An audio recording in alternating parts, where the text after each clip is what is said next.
ജ്യോതിഷ ഹസ്തരേഖ സംബന്ധമായ ഈ എളിയ വീഡിയോയിലേക്ക് എല്ലാവർക്കും സ്വാഗതം.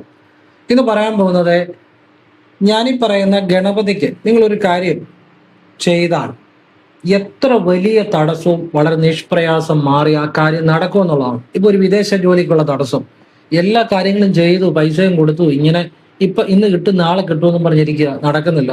അല്ലെങ്കിൽ ഒരു ഒരു പരീക്ഷ എഴുതിയിട്ട് എത്ര എഴുതിയിട്ടും വിജയിക്കുന്നില്ല, അല്ലെങ്കിൽ ഒരു ലോണിന് അപേക്ഷിച്ചിട്ട് കിട്ടുന്നില്ല, അല്ലെങ്കിൽ ശമ്പള വർധന കിട്ടുന്നില്ല, നല്ലൊരു തൊഴിൽ കിട്ടുന്നില്ല, എല്ലാം തടസ്സം. അങ്ങനെ എല്ലാ തടസ്സങ്ങളും, ഏത് തടസ്സങ്ങൾക്കും പെട്ടെന്ന് ഒരു തടസ്സങ്ങൾ മാറി ഒരു പ്രശ്ന പരിഹാരം പെട്ടെന്ന് കിട്ടുന്ന ഒരു വിദ്യയാണ് പറഞ്ഞു തരുന്നത്. വളരെ നല്ല കാര്യമാണ്. അപ്പൊ അത് മുഴുവൻ കാണാൻ ശ്രമിക്കണം. നിങ്ങളുടെ ജീവിതത്തിൽ അത് വലിയ ഗുണം ചെയ്യുന്ന കാര്യമാണ്. അപ്പോൾ അതിനു മുമ്പ് ഒരു കാര്യം പറയാം, നേരിട്ട് കൺസൾട്ടിങ് ഇല്ല, വാട്സപ്പ് വഴി മാത്രമേ ഉള്ളൂ. സംഖ്യാ ജ്യോതിഷം, ഹസ്തരേഖ, ഗ്രഹനില, ഇതൊക്കെയാണ് ഞാൻ ചെയ്യുന്നത്. വിശകലനം ചെയ്ത് താല്പര്യമുള്ളവർ വാട്സപ്പ് ഇടുക, ഫ്രീ ആകുമ്പോൾ റിപ്ലൈ തരും. പറ്റുന്നവർക്ക് റിപ്ലൈ തരും, എല്ലാവർക്കും റിപ്ലൈ തരാൻ പറ്റത്തില്ല. ഞാൻ ചെയ്യുന്ന രീതി പറയും, കേട്ടിട്ട് നിങ്ങൾക്ക് ആവശ്യമുണ്ടോ ചെയ്യുക, അല്ലെങ്കിൽ ചെയ്യാതിരിക്കാം. ഫോൺ വിളിച്ചാൽ കിട്ടത്തില്ല, നേരിട്ട് വന്നാൽ നോക്കാൻ പറ്റത്തില്ല, ഇതാണ് സാഹചര്യം. പിന്നെ വാട്സപ്പിൽ നിങ്ങൾ മെസ്സേജ് ഇട്ടാൽ പോലും ഫ്രീ ആണെങ്കിൽ എനിക്ക് കാണാൻ പറ്റത്തുള്ളൂ. ഞാൻ എടുത്താൽ പോലും ചിലപ്പോൾ മെസ്സേജ് കേൾക്കണമെന്നില്ല, വായിക്കണമെന്നില്ല, സമയമില്ലെങ്കിൽ. അത് എടുത്തെന്ന് കരുതി കണ്ടെന്നോ വായിച്ചെന്നൊന്നും അർത്ഥമില്ല. പിന്നെ നിങ്ങൾ എനിക്ക് ഫ്രീ ആകുമ്പോൾ എൻ്റെ ശ്രദ്ധയപ്പെടുകയാണെങ്കിൽ തീർച്ചയായിട്ടും ഞാൻ അതിന് പറ്റുന്ന മറുപടി തരും. ഇതാണ് സാഹചര്യം. ഇനി വീഡിയോയിലേക്ക് വരികയാണ്. ഞാൻ വിശദമായിട്ട് ഗണപതിയുടെ ഇത് കാര്യം പറഞ്ഞുതരാം. നിങ്ങളുടെ ജീവിതത്തിൽ അത് ഒരുപാട് മാറ്റം ഉണ്ടാകുന്നതാണ്. ഗണപതിയുടെ കുറേ രഹസ്യങ്ങളും പറഞ്ഞു തരുന്നുണ്ട്. ജീവിതം അടിമുടി മാറ്റുന്ന കാര്യങ്ങളാണ്.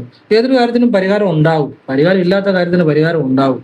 നിങ്ങൾ ചെയ്ത് നോക്കുക, പെട്ടെന്ന് പരിഹാരം ഉണ്ടാവും. അതാണ്. എല്ലാവരെയും ഈശ്വരൻ അനുഗ്രഹിക്കട്ടെ. ഞാൻ വിശദമായിട്ട് പറഞ്ഞുതരാം. അപ്പൊ ഗണപതിക്ക് ചെയ്യേണ്ട കാര്യമാണ് വെള്ളിയാഴ്ചകൾ. ഗണപതിക്ക് ഏറ്റവും പ്രിയപ്പെട്ട ദിവസങ്ങളിൽ ഒന്നാണ് വെള്ളിയാഴ്ചകൾ. മുഴുവൻ കേട്ടിട്ടേ ചെയ്യാവുള്ളൂ കേട്ടോ. ഏറ്റവും മേലം കേട്ടിട്ട് ചെയ്യരുത്, അത് ഫലം കിട്ടത്തില്ല. അത് മുഴുവൻ കേട്ട് കഴിഞ്ഞ് ആ ഗണപതിയുടെ ചില രഹസ്യങ്ങളൊക്കെ മനസ്സിലാക്കി, ആ രീതി മനസ്സിലാക്കി ചെയ്യുമ്പോഴേ ഫലം ഉണ്ടാകും. അതുകൊണ്ട് മുഴുവൻ കേട്ടിട്ട് ചെയ്യാം. വെള്ളിയാഴ്ചകൾ ഗണപതിക്ക് വളരെ പ്രിയപ്പെട്ട ദിവസങ്ങളാണ്.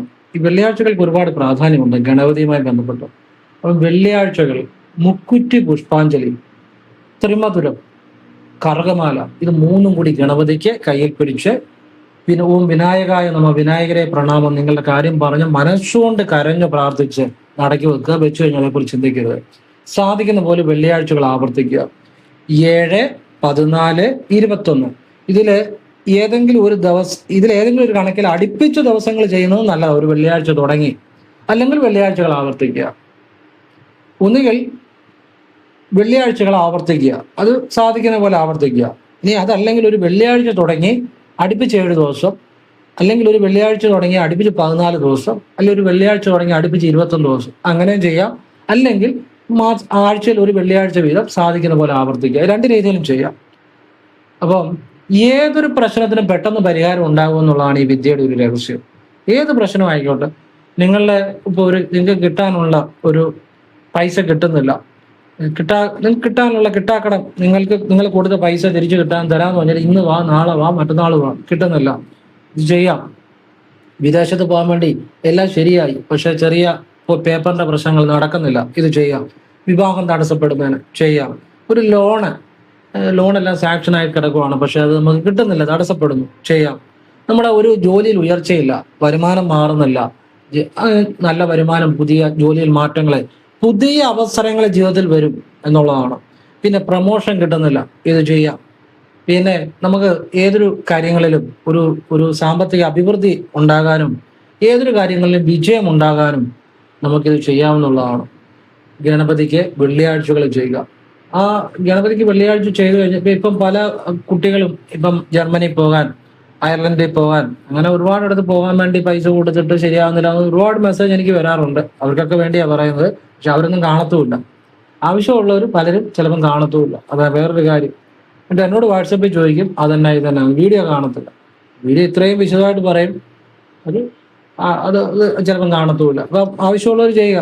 അതുപോലെ ഇന്റർവ്യൂവിന് പോകുന്നവര്, പരീക്ഷാ വിജയം, നല്ലൊരു ജോലിക്ക് വേണ്ടി ശ്രമിക്കുന്നവര്, എല്ലാവർക്കും ഇത് ചെയ്യാവുന്നതാണ്. സാമ്പത്തിക വിജയങ്ങള്, സാമ്പത്തിക നേട്ടങ്ങള്, എല്ലാവർക്കും ഇത് ഗണപതിയുടെ കാരണം അതിന് ചില കാര്യങ്ങളുണ്ട്. ആ രഹസ്യങ്ങൾ ഞാൻ പറഞ്ഞുതരാം. എന്താ മുഴുവൻ വീഡിയോ കാണണമെന്ന് പറയുന്നതിന്റെ കാര്യം അതുകൂടെ മനസ്സിലാക്കി നിങ്ങൾ ചെയ്യുമ്പോഴാണ് അത് ഫലമുണ്ടാകുന്നത്. അതായത് ഗണപതി എന്ന് പറഞ്ഞാൽ ഏത് കാര്യത്തിന് തടസ്സം മാറണമെങ്കിൽ ഗണപതിയെ പ്രീതിപ്പെടുത്തണം. ഗണപതി ഗണപതി ബുദ്ധിയുടെയും സിദ്ധിയുടെയും അധിപനാണ്. ഗണപതിയെ വിളിക്കുമ്പോഴാണ് നമുക്ക് ബുദ്ധിയും സിദ്ധിയും ഉണ്ടാകുന്നത്. ബുദ്ധി എന്ന് പറഞ്ഞാൽ സദ്ബുദ്ധി, ഒരു കാര്യം എങ്ങനെ ചെയ്യണം, ആരെ വിശ്വസിക്കണം, ഏത് മാർഗത്തിൽ പോകണം, ഇങ്ങനെ രക്ഷപ്പെടാനുള്ള ബുദ്ധി ഗണപതിയെ വിളിക്കുമ്പോൾ കിട്ടും. ബുദ്ധി രണ്ടു തരമുണ്ട്, നശിക്കാനുള്ള ബുദ്ധിയുണ്ട്, രക്ഷപ്പെടാനുള്ള ബുദ്ധിയുണ്ട്. രക്ഷപ്പെടാനുള്ള ബുദ്ധി അതുള്ളവനാണ് രക്ഷപ്പെടുന്നത്. നശിക്കാനുള്ള ബുദ്ധിയുള്ളവൻ നശിക്കും. അവനെ എല്ലാം ഈ മറ്റു രീതിയിലുള്ള ഒരു നല്ല രീതിയിലുള്ള പ്രവർത്തനങ്ങളായിരിക്കത്തില്ല. അപ്പൊ നല്ല ബുദ്ധി ഉണ്ടാകാനാണ് ഈശ്വരനോട് പ്രാർത്ഥിക്കേണ്ടത്. അപ്പൊ ഗണപതിയെ വിളിക്കുമ്പോൾ സദ്ബുദ്ധി ഉണ്ടാകും. പിന്നെ സിദ്ധി. സിദ്ധി എന്ന് വെച്ചാൽ എന്നാ? മന്ത്രശക്തിയോ അല്ലെ എനിക്ക് അത്ഭുതങ്ങൾ ചെയ്യുന്നോ ആണോ? അതല്ല. സിദ്ധി മീൻസ് സ്കിൽ, നൈപുണ്യം, സ്കില്ല്, ഒരു കാര്യം ചെയ്യാനുള്ള കഴിവ്, ആ നോഹവ്, ടെക്നിക്കൽ നോഹവ്, അല്ലെ ഒരു കാര്യം ചെയ്യാനുള്ള കഴിവ്. അപ്പൊ അതും ഗണപതിയെ വിളിക്കുമ്പോൾ കിട്ടുമെന്നുള്ളതാണ്.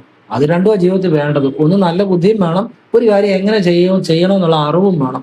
ഈ രണ്ട് ബുദ്ധിയാണ് രണ്ട് കാര്യങ്ങളാണ് ജീവിതത്തിൽ വിജയിപ്പിക്കുന്നത്. അത് രണ്ടും ഗണപതിയെ വിളിച്ചാൽ കിട്ടും. പിന്നെ ഗണപതിയെ സ്വപ്നദർശനം ലഭിക്കുന്ന, സ്വപ്നത്തിൽ കാണുന്നത് നല്ലതാണ്. നമുക്ക് എല്ലാ കാര്യങ്ങളിലും വിജയമുണ്ടാകും. പിന്നെ ഗണപതിയെ അവിടെ സ്വപ്നത്തിൽ കണ്ടു കഴിഞ്ഞാൽ നമ്മുടെ തടസ്സങ്ങൾ മാറും. അത് നല്ലതാണ് ഗണപതിയെ സ്വപ്നദർശനം കാണുന്നതെന്നുള്ളത്. ഇതൊക്കെ ഗണപതിയുടെ ചില രഹസ്യങ്ങളാണ്. പിന്നെ ഗണപതിക്ക് കറുകമാല മാത്രമാണേലും ഒരു 7 ദിവസം അടുപ്പിച്ച് സമർപ്പിക്കുക, അല്ലെ ഒരു 14 ദിവസം അടുപ്പിച്ച് സമർപ്പിക്കുക, അല്ലെ ഒരു 21 ദിവസം അടുപ്പിച്ച് സമർപ്പിക്കുക. ഇതെല്ലാം രാവിലെയാണ് കേട്ടോ, വൈകിട്ടുള്ള കാര്യം ഞാൻ അല്ല ഈ പറയുന്നത്, രാവിലെ ചെയ്യുന്ന കാര്യം ഇതല്ല. അങ്ങനെ കറുകമാല മാത്രം ഇങ്ങനെ സമർപ്പിച്ചാൽ പോലും ജീവിതത്തിലെ എല്ലാ ദുരിതങ്ങളും മാറും, തടസ്സങ്ങളും മാറും എന്നുള്ളതാണ്. ഈ കറുകമാല സമർപ്പിച്ച രാഹു ദോഷം കൊണ്ടുണ്ടാകുന്ന ദോഷങ്ങൾ പോലും മാറിക്കിട്ടും. മനസ്സിലായില്ലേ? രാഹു ദോഷങ്ങൾ വരെ മാറും ഗണപതിക്ക് കറുകമാല സമർപ്പിച്ചാൽ. സകല ദുരിതങ്ങളും മാറും. ഈ രാഹു ദോഷങ്ങൾ എന്ന് പറഞ്ഞാല് വലിയ ദോഷങ്ങൾ തന്നെയാണ്. ഒരാളുടെ ഗ്രഹനിലെ രാഹു പിടച്ചു നിൽക്കുക, ഒക്കെ അങ്ങനെ നിന്ന് കഴിഞ്ഞാൽ രാഹു അപ്രീതിയോട് വരുന്ന ദോഷങ്ങൾ എന്ന് പറഞ്ഞാല് ഭയങ്കര ദോഷങ്ങൾ തന്നെയാണ്. ജീവിതത്തിൽ ചിലപ്പോൾ ഒന്നും അല്ലാതായിപ്പോ. പിന്നെ കൈരേഖയിൽ ഞാൻ പലപ്പോഴും പറയാറുണ്ട് രാഹു ലൈൻ. ഞാൻ വേണം ജസ്റ്റ് ഒന്ന് വരച്ച് കാണിക്കാം. ജസ്റ്റ് തോന്നിയപ്പോൾ ഒന്ന് കാണിക്കുന്നേ ഉള്ളൂ. പോരായ്മകളുണ്ട്, ക്ഷമിക്കുക. വരയ്ക്കുന്നതിലൊക്കെ ഞാൻ എന്നെ കൊണ്ടാകുന്ന രീതിയിൽ കാണിക്കാം. ഞാൻ പറയുന്ന കാര്യം ശ്രദ്ധിച്ചാൽ മതി. ഈ വരയുടെ ഭംഗിയൊന്നും നോക്കണ്ട. ഇതാണ് രാഹു ലൈൻ. ഏതാ വേണ്ടത്? പിന്നെ ഇങ്ങനെ ഈ ലൈനാണ് രാഹു ലൈൻ. ഇങ്ങനെ കുറുകെ കിടക്കുന്നതാണ് രാഹു ലൈൻ. ഈ രാഹു ലൈനുള്ള എൻ്റെ മുന്നിൽ തന്നെ എത്രയോ വലിയ സമ്പന്നന്മാര് എല്ലാം നഷ്ടപ്പെട്ടു വർഷങ്ങൾക്ക് മുമ്പ് ഇവിടെ ഇരുന്ന് കരഞ്ഞിട്ടുണ്ട്, വിഷമങ്ങൾ പറഞ്ഞിട്ടുണ്ട്. രാഹു ലൈനുള്ള എത്ര ആളുകളെ ഞാൻ കണ്ടിട്ടുണ്ടെന്ന് അറിയോ? ഇത് ചിലർ അങ്ങനെ ഉണ്ടാകുമെന്നൊന്നും അതിന് അർത്ഥമില്ല. നിങ്ങൾക്ക് ഈശ്വരാധീനം ഉണ്ടെങ്കിൽ, നിങ്ങൾക്ക് രാഹു പ്രീതികരങ്ങളായ കാര്യങ്ങൾ ചെയ്താൽ, നിങ്ങൾക്ക് ആ ദൈവാധീനം ഉണ്ടെങ്കിൽ ഒന്നും സംഭവിക്കത്തില്ല. നമ്മൾ ആ ദൈവാധീനം കൊണ്ട് ഇല്ലാതാകുമ്പോഴാണ് എല്ലാം നശിക്കുന്ന ഒരവസ്ഥ. പക്ഷെ അങ്ങനെ ഉണ്ടാകണം നിർബന്ധമൊന്നുമില്ല കേട്ടോ. അപ്പൊ ഈ രാഹു ലൈൻ കൈരേഖയിൽ വരിക, രാഹു ഗ്രഹനിലയിൽ പിഴച്ചു നൽകുക. പിന്നെ രാഹുവിന് സ്വാധീനമുള്ള ചില നമ്പറുണ്ട്. 13, 22, 4 ഈ തീയതികളിൽ ജനിക്കുകയും ജനിച്ച സമയത്തെ ഗ്രഹനിലയിൽ രാഹു മോശമായി നിൽക്കുകയും, ഇതെല്ലാം കൂടെ പിന്നെ കൈരേഖയിലും രാഹു മണ്ഡലം മോശമായിട്ട് വരും. ഇതെല്ലാം കൂടെ ഒരുമിച്ച് വരുമ്പോഴാണ് കൂടുതൽ പ്രശ്നം ഉണ്ടാകുന്നത്. ഈ 22-ാം തീയതി ജനിച്ചവരെ വളരെ പെട്ടെന്ന് ഈ തെറ്റായ ചില സാഹചര്യങ്ങളിലേക്ക് പോകാൻ പ്രവണതയുള്ളവരാണ്. പക്ഷെ 13 അത്ര പ്രശ്നമല്ല, ഏത് മാസത്തിലെ ആണെങ്കിലും. പക്ഷെ അവരുടെ ജനിച്ച സമയം ഗ്രഹനില എല്ലാം കൂടെ ചേർന്ന് വരുമ്പോഴേ അത് ദോഷം ചെയ്യത്തുള്ളൂ, അല്ല ദോഷം ചെയ്തില്ല. എന്തായാലും ഈ രാഹു പ്രീതിക്ക് ഗണപതിക്ക് കറുകമാല വെക്കുന്നല്ല. വെള്ളിയാഴ്ചകളോ വെക്കാം, പക്കനാളിന് വെക്കാം. ഇനി അതല്ലെങ്കിൽ 7 ദിവസം അടുപ്പിച്ച് വെക്കാം, 14 ദിവസം അടുപ്പിച്ച് വെക്കാം, അല്ലെ 21 ദിവസം അടുപ്പിച്ച് വെക്കാം. രാഹു പ്രീതി ഉണ്ടാകുന്നതാണ്. രാഹു പ്രീതി ഇല്ലെന്നുണ്ടെങ്കിൽ ചില വലിയ ബിസിനസ്സുകളൊക്കെ തകരാൻ അധികം സമയമൊന്നും വേണ്ട. രാഹു അപ്രിയനായിട്ട് നിന്ന് കഴിഞ്ഞാൽ അങ്ങനെയൊക്കെയുള്ള ചില കാര്യങ്ങളുണ്ട്. അതുപോലെ തന്നെ ഗണപതിക്ക് ഈ മുക്കുറ്റിമാലയും ചെമ്പരത്തിമാലയും കൂടെ രണ്ടുകൂടെ ഒരു മാലയിൽ തന്നെ മുക്കുറ്റിയും ചെമ്പരത്തിയും കൂടെ കൂട്ടിക്കെട്ടി ഗണപതിക്ക് സമർപ്പിച്ചാലും വലിയ മാറ്റങ്ങൾ ഉണ്ടാകും. ഈ ചെമ്പരത്തിമാല ഗണപതിക്ക് ചാർത്തി കഴിഞ്ഞാൽ ശത്രുദോഷം പെട്ടെന്ന് നീങ്ങുമെന്നുള്ളതാണ്. അത്ഭുതകരമായ കാര്യമാണ്. ഇനി മുക്കുറ്റിയും ചെമ്പരത്തിയും 2 മാലയും കൂടെ വെക്കാൻ നല്ലതാ, അല്ലെ ഒരു മാലയിൽ തന്നെ മുക്കുറ്റിയും ചെമ്പരത്തിയും കൂടെ ഇടവിട്ട് കെട്ടിവെക്കാൻ നല്ലതാണ്. ശത്രുദോഷം മാറി. ഇത് വെള്ളിയാഴ്ചകളും പക്കനാളിലും കർത്തവാവ് കഴിഞ്ഞു വരുന്ന ചൊവ്വാഴ്ചകളും ചെയ്യുന്നതാണ് കൂടുതൽ ഫലപ്രദമായി കണ്ടിരിക്കുന്നത്. മനസ്സിലാവുന്നുണ്ടോ? കൂടുതൽ ഫലപ്രദമായി കണ്ടിരിക്കുന്നത്. പെട്ടെന്ന് മാറ്റം ഉണ്ടാകുന്നതാണ്. ഈ ചെമ്പരത്തിമാല ഗണപതിക്ക് സമർപ്പിച്ചാൽ ഈ ശത്രുദോഷങ്ങൾ പെട്ടെന്ന് മാറി കിട്ടും എന്നുള്ളതാണ്. ശത്രുദോഷങ്ങൾ എന്ന് പറഞ്ഞാൽ നമുക്കെതിരെ വരുന്ന മറ്റുള്ളവരുടെ പ്രവർത്തനങ്ങൾ, അതാണ് ഞാൻ ഉദ്ദേശിക്കുന്നത്, തടസ്സങ്ങൾ, അതെല്ലാം മാറിക്കിട്ടും എന്നുള്ളതാണ്. ഗണപതി പെട്ടെന്ന് ഫലം നൽകുന്നത്. ഗണപതി പെട്ടെന്നാണ് ഗണപതിക്ക് നമ്മുടെ ജീവിതം മാറ്റാൻ സാധിക്കും എന്നുള്ളതാണ്. പെട്ടെന്ന് ഒരു ഉപായം കണ്ടുപിടിക്കാൻ ഗണപതിക്ക് ശക്തിയുണ്ട്. പെട്ടെന്ന് നമ്മുടെ ജീവിതം മാറ്റുന്ന ഒരു ഉപായം, നമുക്ക് ഒരു മാർഗം കാട്ടിത്തരാനുള്ള ശക്തി ഗണപതിക്ക് ഉണ്ട് എന്നുള്ളതാണ്. അപ്പൊ അതുകൊണ്ടാണ് ഗണപതിക്ക് ഇത്തരം കാര്യങ്ങൾ ചെയ്താൽ വളരെ ഒരു നല്ലതാണെന്ന് പറഞ്ഞത്. ഇനി പക്കനാളിന് നിങ്ങൾ ജനിച്ച മാസത്തിൽ നിങ്ങളുടെ ജനിച്ച നക്ഷത്രം വരുന്നതാണ് രാവിലെ ഒരു ഗണപതി ഹോമം ചെയ്യുക. അത് അടുത്തുള്ള ഏത് ക്ഷേത്രത്തിൽ വേണമെങ്കിലും ചെയ്യുക. ഇനി അവിടെ ഗണപതി ഉപപ്രതിഷ്ഠയായിട്ടുണ്ട്. പ്രധാന ദേവൻ ഒരു എണ്ണയോ മാലയോ കൊടുത്തിട്ട് ഉപദേവതയ്ക്ക് ചെയ്യാവുള്ളൂ. ഗണപതിക്ക് കറുകമാലയും നെയ്വിളക്കും ത്രിമധുരവും, ഇതൊരു പ്രത്യേക കോമ്പിനേഷനാണ്. എന്താണ്? കറുകമാലയും ത്രിമധുരവും നെയ്വിളക്കും, ആ മൂന്നും കൂടെ ചേർത്ത് അതൊരു കോമ്പിനേഷനാണ്, ഒരു രീതിയാണ്, ഒരു പ്രത്യേക രീതിയാണ്. കറുകമാല, നെയ്വിളക്ക്, ത്രിമധുരം. നെയ്വിളക്ക് കത്തിക്കണം. ക്ഷേത്രത്തിൽ കിട്ടുന്ന 15 രൂപയുടെ ക്ഷേത്രത്തിൽ കിട്ടുന്ന നെയ്വിളക്ക്. ഇത് മൂന്നൂടെ കൂട്ടിപ്പിടിച്ച് പക്കനാളിന് രാവിലെ ഗണപതിക്ക് സമർപ്പിച്ച് നിങ്ങളുടെ സങ്കടം എന്താണോ അത് പറഞ്ഞാൽ ജീവിതത്തിൽ വലിയ മാറ്റം ഉണ്ടാകും. സമർപ്പിക്കുക. വഴിപാട് വെച്ചു കഴിഞ്ഞവർ അതേക്കുറിച്ച് ചിന്തിക്കരുത്. വെക്കുമ്പോൾ നന്നായിട്ട് പ്രാർത്ഥിച്ചു വെക്കുക. ജീവിതത്തിലെ എത്ര വലിയ ദുരിതങ്ങളെയും ദുഃഖങ്ങളെയും മാറ്റാൻ ആ ഒരു വഴിപാടിന് ശക്തി ഉണ്ടെന്നുള്ളതാണ്. എത്ര വലിയ ദുഃഖങ്ങളെയും ദുരിതങ്ങളെയും മാറ്റാൻ ആ വഴിപാടിന് ശക്തി ഉണ്ടെന്നുള്ളതാണ്. അപ്പൊ ഇങ്ങനെയുള്ള കാര്യങ്ങൾ നിങ്ങൾ ചെയ്തു നോക്കുക. നിങ്ങളുടെ ജീവിതത്തിൽ വലിയ മാറ്റങ്ങൾ ഉണ്ടാവും. പിന്നെ പല ആളുകൾക്ക് ഈ മനസ്സിന് ശാന്തി കിട്ടുന്നില്ല. എന്ത് ചെയ്താലും മനസ്സിന് ദുഃഖം തന്നെ ദുഃഖം, മനസ്സിന് എപ്പോഴും പ്രശ്നങ്ങൾ. അത് മാറാൻ വേണ്ടി ഒരു വിദ്യ വേണം, പറഞ്ഞുതരാം. ചൊവ്വ ശനി ദിവസങ്ങളിൽ കുളിച്ചീറനോടെ ചെയ്യണം. രാവിലെ കുളിച്ച് ഈറനോടെ കുളിമുറിയെന്ന് വസ്ത്രം കൊടുത്ത് കിഴക്കോട്ട് തിരിഞ്ഞു നിന്ന് ഓം രുദ്രസുതായേ വിദ്മഹേ ശൂലഹസ്ഥായേ ധീമഹി തന്നോ കാളി പ്രചോദയാത്. ഈ മന്ത്രം 3 തവണ ജപിക്കുക. എന്നിട്ട് തല തോർത്തുക, വലതുകാലം വെച്ചിറങ്ങുക. നിങ്ങളെ അലട്ടുന്ന മാനസികമായിട്ടുള്ള എല്ലാ പ്രശ്നങ്ങളും മാറിക്കിട്ടും. ഓം രുദ്രസുതായേ വിദ്മഹേ ശൂലഹസ്തായേ ധീമഹി തന്നോ കാളി പ്രചോദയ. അത്ഭുതകരമായ വിദ്യയാണ്.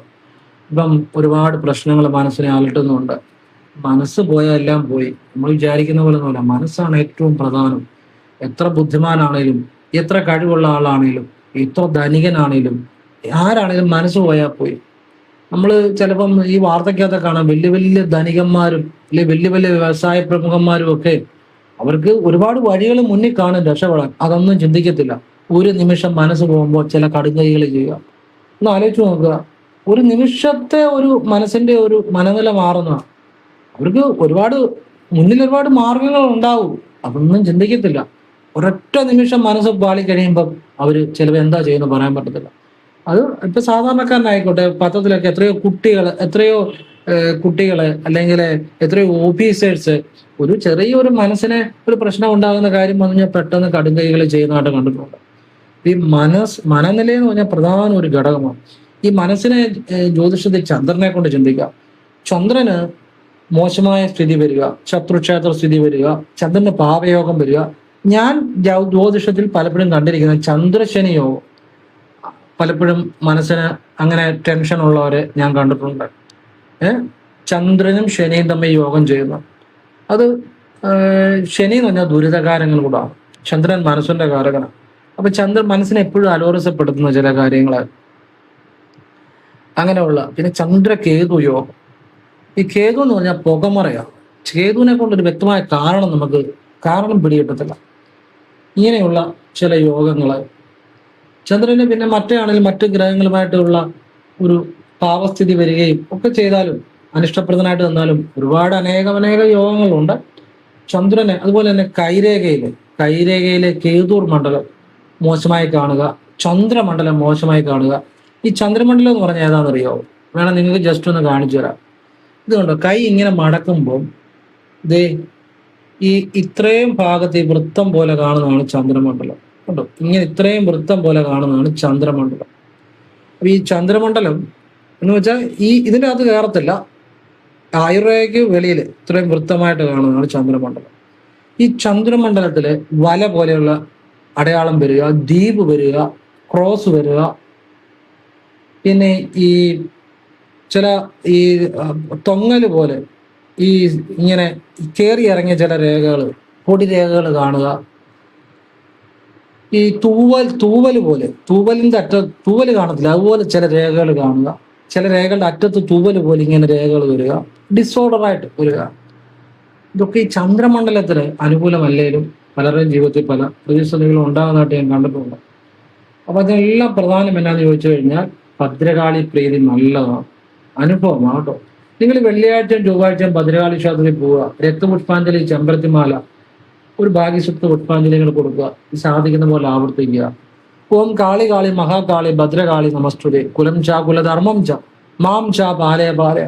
ഇത് നിങ്ങൾ കുളിച്ചീറനോടെ അല്ലെങ്കിൽ വസ്ത്രം കുളിച്ചീറനോടെ വസ്ത്രം കൊടുത്തുകൊണ്ട് കുളിമുറയെന്ന് നിങ്ങൾ ചൊവ്വ, ശനി, വ്യാഴം, ഞായർ ഈ ദിവസങ്ങളിൽ ചൊല്ലും നല്ലതാണ്. പിന്നെ ബാക്കിയുള്ള ദിവസങ്ങളിൽ തല തോർത്തിയിട്ട് വസ്ത്രം കൊടുത്തുകൊണ്ട് കിഴക്കോട്ട് തിരിഞ്ഞൊന്ന് ചെയ്യുന്നത് നല്ലതാണ്. ഈ ഒരു കാര്യത്തിന് ഏതിനാണ് നമ്മുടെ എല്ലാ എല്ലാ പ്രശ്നങ്ങളും മാറുവാനും ഞാൻ നേരത്തെ പറഞ്ഞ ഭദ്രകാളിയുടെ മന്ത്രവും നല്ലതാണ്. അത് ചിലർക്ക് ചില മന്ത്രങ്ങൾ, ചിലർക്ക് ഈ രുദ്രസുതായ എന്നുള്ള മന്ത്രമായിരിക്കും പ്രയോജനപ്പെടുന്നത്, ചിലർക്ക് ഓം കാളികാളിയായിരിക്കും. അതാണ് ഞാൻ രണ്ടെണ്ണം പറഞ്ഞത്. പലർക്കും പലതാ പ്രയോജനപ്പെടുന്നത്. ഒരാൾ ചെയ്യുന്ന വേറൊരാൾക്ക് ഫലമാകണമെന്നില്ല. അതുകൊണ്ടാണ് ഈ രണ്ട് വിദ്യകൾ പറഞ്ഞത്. ഭദ്രകാളിയാണ് പിടിക്കേണ്ടത്, ഭദ്രകാളിയാണ് വിളിക്കേണ്ടത്. നമ്മളുടെ മാനസികമായ എല്ലാ പ്രശ്നങ്ങളും മാറുവാനും നമുക്ക് ഏതൊരു കാര്യങ്ങളിൽ വിജയമുണ്ടാകാനും ശത്രു വിജയങ്ങൾ ഉണ്ടാകാനും ഏർപ്പെടുന്ന കാര്യങ്ങളിൽ വിജയമുണ്ടാകാനും ശരിയായ വിദ്യ, ബുദ്ധി ഇതൊക്കെ ജ്ഞാനശക്തി, ഇച്ഛാശക്തി, ക്രിയാശക്തി 3 ലഭിക്കാനും ശത്രുക്കളെ മേൽ വിജയങ്ങൾ ഉണ്ടാകുവാനും ഏർപ്പെടുന്ന കാര്യങ്ങളിൽ വിജയിക്കാനും എല്ലാം ഭദ്രകാളി പ്രീതി വളരെ അനിവാര്യമാണ്. ഇപ്പൊ എല്ലാവരും ഈശ്വരൻ അനുഗ്രഹിക്കട്ടെ. ഓം കൃഷ്ണായ നമഃ. ശിവോഹം. ശിവ ശിവ.